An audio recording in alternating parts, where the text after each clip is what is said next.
સોંપ્યું સઘળું વાલા, કઈ ન રાખ્યું કામ રે. તમને સોંપ્યું સઘળું વાલા, કઈ ન રાખ્યું કામ રે. સોંપી દીધી સગળી મેં તો લાલને હાથ લગામ રે. સોંપી દીધી સગળી મેં તો લાલને હાથ લગામ રે. તમને સોંપ્યું સઘળું વાલા, કઈ ન રાખ્યું કામ રે. તમને સોંપ્યું સઘળું વાલા, કઈ ન રાખ્યું કામ રે. સોંપી દીધી સગળી મેં તો લાલને હાથ લગામ રે. સોંપી દીધી સગળી મેં તો લાલને હાથ લગામ રે. તમને સોંપ્યું સઘળું વાલા, કઈ ન રાખ્યું કામ રે. કઈ ન રાખ્યું કામ રે. કઈ ન રાખ્યું કામ રે. કઈ ન રાખ્યું કામ રે. કઈ ન રાખ્યું કામ રે.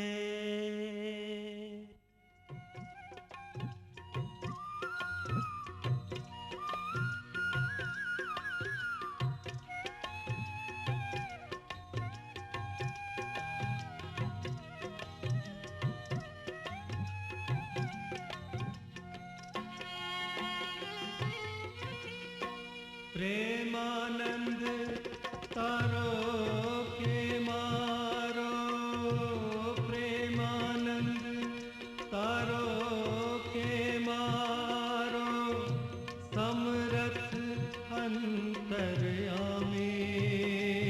મેં તો બિરદ ભરોસે બહુ નામી.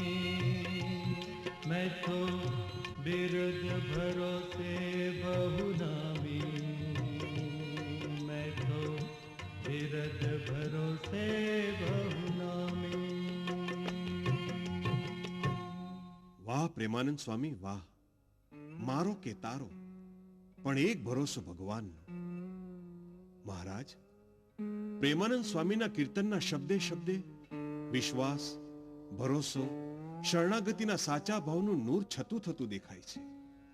હા શુકમુનિ, આવું વિશ્વાસનું અંગ તો દાદા ખાચરનું છે. મહારાજ, વેણ પર વેણ દેતા હોઈએ તો માફ કરજો. આ તો દાદાની વાત નીકળી તેથી કહું છું. આ દાદાને તમ પર ભરોસો છે, પણ અમને તો એ ભરોસો ઉઠી જાય એમ લાગે છે. એમ કેમ બોલો છો હરજી ઠક્કર? અરે સ્વામી, મને ને લાધાને, અમને બે ભાઈઓને મહારાજે દરબારમાં કારભારી નિમ્યા છે.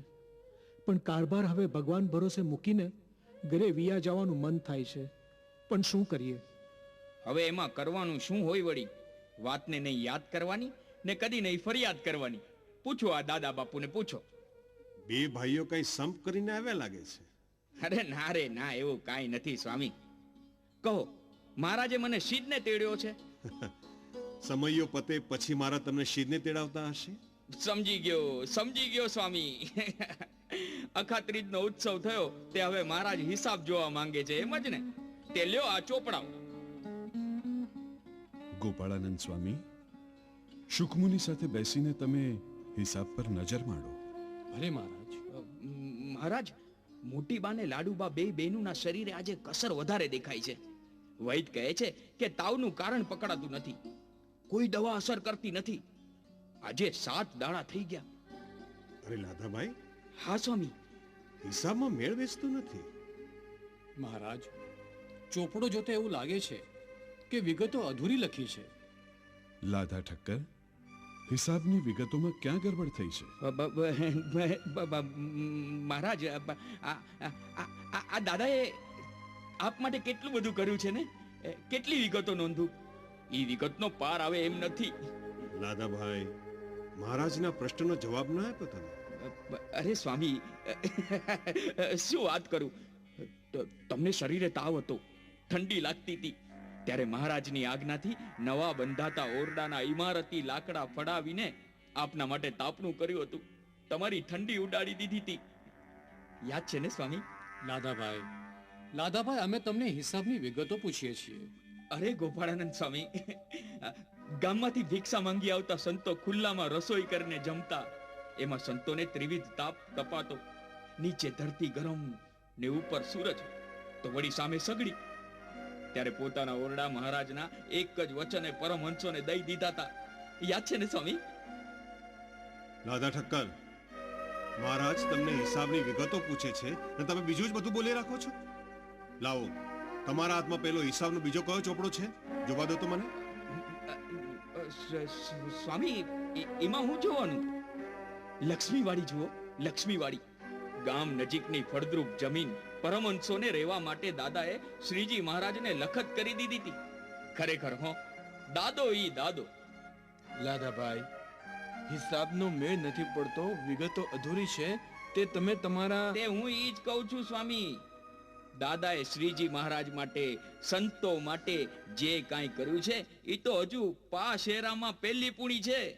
મહારાજને મનતો સમર્પણની વિગતોય અધૂરી છે મુક્તાનંદ સ્વામી. ભગુજી, જી મહારાજ. લાદાના હાથમાંથી હિસાબ બઈ ખેંચી લો ને શુકમુનિને આપો. લાવો લાદાભાઈ, લાવ. રેવા દો,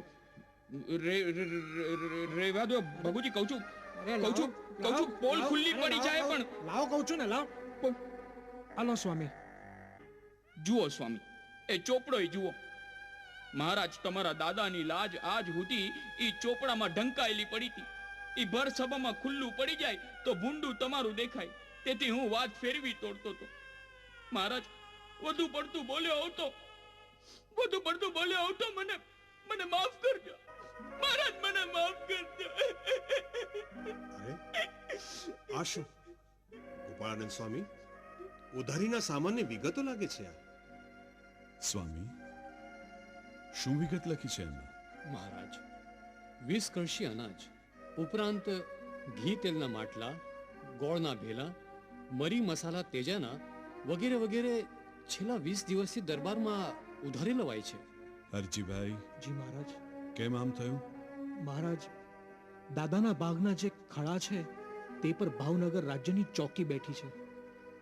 ઈ ચોકી ઉઠી જાત તો ઉધારે માંગવાનો વારો ન આવત. પણ અમને કહ્યું હોત તો અક્ષય તૃતીયાનો સમયો અહીં કરત નહીં ને? મહારાજ, તમને કહેવાય કેવી રીતે? મોટીબાએ અમને બાંધી લીધા હતા કે જો દરબારમાં દાણા નથી એમ મહારાજને ખબર ન પડવી જોઈએ. હરજીભાઈ, હવે એકેય શબ્દ બોલશો નહીં. મહારાજ, આ બે ભાઈઓની વાત કાને નહીં ધરતા હો. એમને બોલવા દો દાદા ખાચર. મહારાજ, આજ સુધી તો સંતો હરિભક્તો જમે પછી જે વધ્યું ઘટ્યું હોય તેનાથી દાદાના કુટુંબીઓ પેટ ભરી લેતા. પણ આજે શું થયું? આજે તો દાણા ને નાણાં બેવ થઈ રહ્યા છે. ઉધારે ક્યાંથી લાવે? મહારાજ, મોટી ડેલીવાળા બાપુએ તો હરજીભાઈ, હવે એક પણ શબ્દ નહીં બોલતા. જોયું મહારાજ, જોયું? ધન્ય છે ને દાદાને, કોઈનું અવગુણ નહીં લેવાનું. શું કહું મહારાજ, એમનું દુઃખ હવે નથી જીરવાતું મહારાજ, નથી જીરવાતું. એમના સમર્પણ સામે તો જુઓ. હા મહારાજ, કઠપુતળીની જેમ આ દાદો તમારા વચને નાચ્યો છે. મહારાજ, આ એ દાદો છે જેણે તમારા એક વચને રાજ્યનો ત્યાગ કર્યો અને બહેનોના નામે ગરાસ લખી દીધો.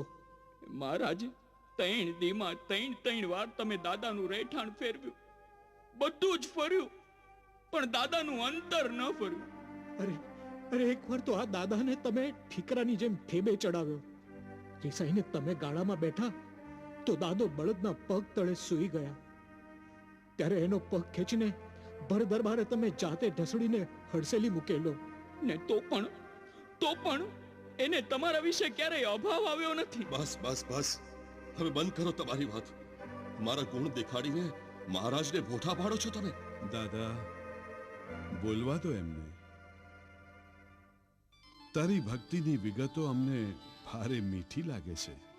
મહારાજ, આપને ભોંઠા પડવાનું તો અમારે મનમાંય ન હોય. અમારી તો બસ એટલી જ વિનંતી છે કે અનંત કોટી બ્રહ્માંડમાં જો આપનું ધાર્યું થતું હોય તો આ દાદાને સુખના દાડા દેખાડો. હવે વધુ તાવશો નહીં. મહારાજ, આમ જ હોય તો પછી દાદાનો બોજ હળવો થાય એવો કોઈ ઉપાય કરવો જોઈએ.